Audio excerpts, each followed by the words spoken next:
Democrats might not win a Senate majority again for decades, unless they listen to Bernie Sanders. Okay, bear with me. 2024 was a historic, defining election for all the obvious reasons. But one of the most remarkable things about that election was this. On a night when it got beat across the board, when basically its entire modern identity was vaporized, the Democratic Party somehow managed to pull off a huge feat, winning 4 Senate seats in states that voted for Trump at the same time. On its face, that might not sound super crazy, but when you zoom out, it's kind of wild. For starters, in the last 2 presidential election cycles, 2016 and 2020, there were a total of 69 Senate races. In all but one of those races, the result tracked exactly with the presidential result in every state. If the state voted for a Democrat for president, it elected a Democratic senator. If it voted for a Republican for president, Republican senator. So just right off the bat, there has been a huge historic correlation between presidential and Senate voting in recent years. Bookmark that, we'll circle back. But in 2024, Democrats were able to defy that trend 4 times over. And more than that, those 4 states flipped towards Trump in 2024. They'd all backed Biden in 2020. And winning a Senate seat in a state the same night it flips away from your party is even harder historically. In the 21st century, it had happened 4 times total. And then it happened 4 times in one night. So overall, it was a bit of a big deal.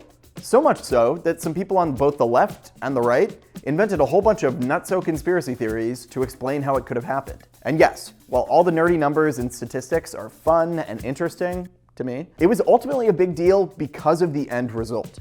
Had those races followed the patterns of the past few years, Republicans would have won a 57 to 43 Senate majority, big enough to do virtually whatever they wanted, never having to worry about moderate members or losing a vote, and probably ensuring GOP control of the Senate for a decade, and thus dooming any hope of national Democratic legislation for a decade or more. Basically, Democrats' bank shot defiance of history spared them from absolute catastrophe. But there is a long space between absolute catastrophe and winning. And for Democrats, the result was still far, far short of winning. They lost control of the Senate, and it wasn't particularly close. Right now, it is very, very unlikely they win it back in the 2026 midterms. And most of all, there is a fundamental shift in American politics right now that could very well make it extremely hard for Democrats to win the Senate again for a while. The reason comes from the intersection of 2 different trends. Number 1, in the modern era, split ticket voting has collapsed. Generally, people now just vote for the same party for Senate or Congress as they do for president. Look at these charts. Congressional districts increasingly vote for the same party for the House as for president. And that's true for Senate races too. Again, that might sound pretty normal, but it did not used to be the case. Look at this map. This was the breakdown of US Senate delegations 30 years ago in 1995. Those 19 purple states had split delegations, meaning 1 Republican senator and 1 Democratic. And that stayed true for a while. This was the map just 8 years ago, at the start of Trump's first term. 13 states had split delegations. Look at the map today. Only 3 states have split delegations. That is the all-time lowest number since we started electing senators by popular vote in 1913. Look at that trajectory. And this is part of a much larger trend. Increasingly, it is just super hard to get voters of any state to vote for a candidate of a different party than who they vote for president. Look at the data on trifecta states, states where one party has complete control of the governorship and state legislature. Not long ago, it was very normal for a state to elect one party to control the legislature and another party to hold the governorship. Not anymore. Right now, 38 states are one-party states, near the all-time high for the modern era, only surpassed by literally last year. So overall, the picture is clear. States are increasingly getting calcified into voting for one party or the other, and not budging much at all. And that has some upsides for both parties. Like, they can run really flawed candidates and get away with it much more often than they used to. And it has downsides for both parties. Like, they can run really amazing candidates, but it just won't matter if they're in the wrong party in the wrong state. But it's especially good for Republicans and bad for Democrats. Why? Because of trend number 2. Most states are more Republican than the country as a whole. This is a basic fact about modern politics that is crucial to understand. Most states just simply lean and vote more conservative than the country as a whole. That doesn't mean most states are red, just that they're redder than the sum of the whole country. Think about it like this. In 2024, Trump won by 1.5 points nationally with 49.8% of the vote. But he won 31 states, which comes out to 62% of all states. And yes, part of that is that the winner of the Electoral College usually gets a bunch of narrow victories, which inflates the total a little. But this has been a trend for years now. In 2020, Biden won a much larger national victory than Trump, a 4.5-point margin with 51.5% of the vote. But he only got 25 states, or 50%. In 2016, Hillary Clinton won the popular vote by 2%, a little bit more than Trump in 2024. But while he got 31 states, she got 20. And even many of the states Democrats do win still lean more Republican than the country as a whole. In 2024, 29 states were redder than the country as a whole, meaning Trump did at least slightly better than his national margin in 29 states. In 2020, 31 states were redder than the country as a whole. In 2016, 32 states were redder than the country. In 2012, 27 states were. So the overall picture here is pretty clear.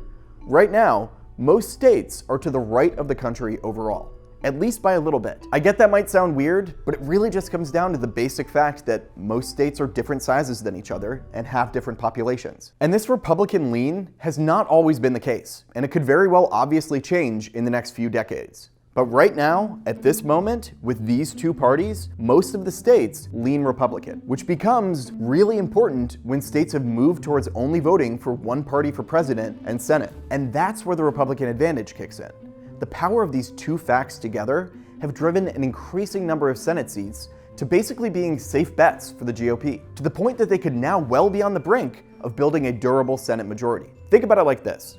All 50 states can be divided into three main groups based on their voting patterns since 2008.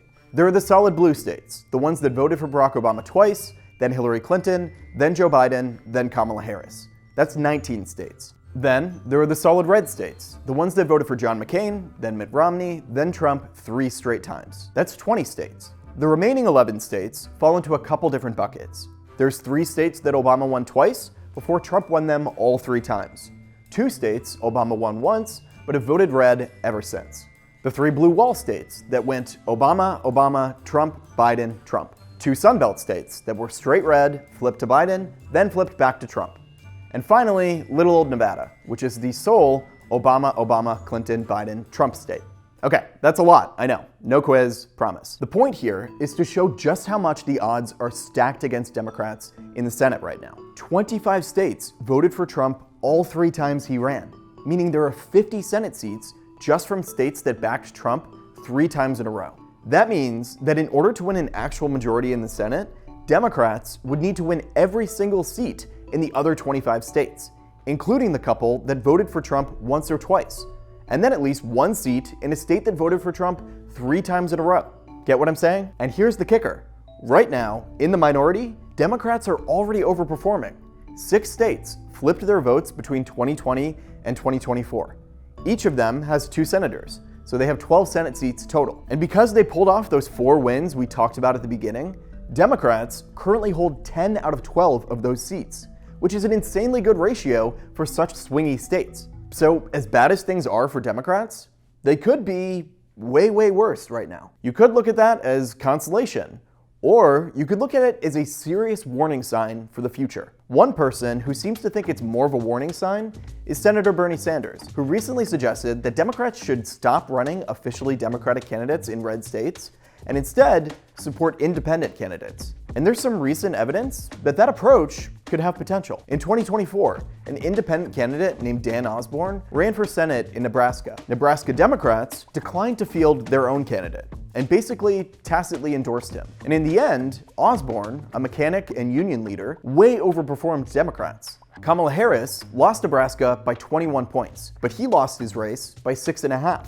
Republican congressmen won in all 3 of the state's congressional districts, but Osborne won 2 out of 3, including one where the GOP congressman won re-election by 20 points. Of course, he still lost, and losing by less only means so much. But there are plenty of states where overperforming the Democratic nominee for president by 14 or 15 points would actually be enough to win. From Texas to Alaska to even Ohio. And when the outlook for Democrats is as bleak as it is otherwise, it might be worth taking seriously. Of course, there are a lot of issues here. First, Osborne is hardly the first independent to run for Senate, and hardly the first to lose. Some, like then Florida Governor Charlie Crist in 2010, absolutely crashed and burned. Others, like Greg Orman in Kansas in 2014 or Al Gross in Alaska in 2020, overperformed enough to force the national parties to spend some money when they wouldn't have otherwise, but they still ended up clearly losing, because most people just ultimately came home to their party at the end of the day. Second, there just really isn't much precedent for this in the modern era. Since the 1970s, only 2 people have been elected to the Senate as independents, current Senators Angus King and Bernie Sanders himself. And they both had unique profiles. They'd both already been elected to statewide office multiple times, and they got to run in small homogenous states. And finally, it's really important to remember that the independent label alone isn't just a ticket to overperforming. All it means is that you're not officially one party or the other. And there was a lot of space there. For years, the most famous independent politician was Michael Bloomberg, who was mayor of New York City from 2002 to 2013. And his brand of independent was really treated as the go-to gold standard for a while. More culturally liberal than Republicans, supporting higher immigration levels and LGBTQ rights, but more economically conservative than Democrats, supporting lower taxes and some cuts to social welfare programs. And the bottom line is that very, very, very few Americans actually want that kind of politics. In fact, a ton of polls and research have shown us that it is far, far more popular to be the total opposite. Be hawkish on immigration, moderate on cultural issues, but populist on economic issues like taxation, healthcare, and unions. And that's actually exactly what Osborne did in Nebraska. He ran to Fisher's left on economics, but even tried to accuse her of being insufficiently strong on immigration. If Trump needs help building the wall, well, I'm pretty handy. So ultimately, yeah, it might well help Democrats to back these independents, but it matters what kind of independent. And that just leads Democrats back to the same debates over culture and economics and image and policy that they've been having since they lost to Trump. Who do they want to be? All right, maybe you're a liberal who just got super scared or a conservative who just got super happy. Either way, this is just one piece of a big picture on politics right now, and you should stick around to see the rest. So hit that subscribe button and hit the bell so you know every time we post a video.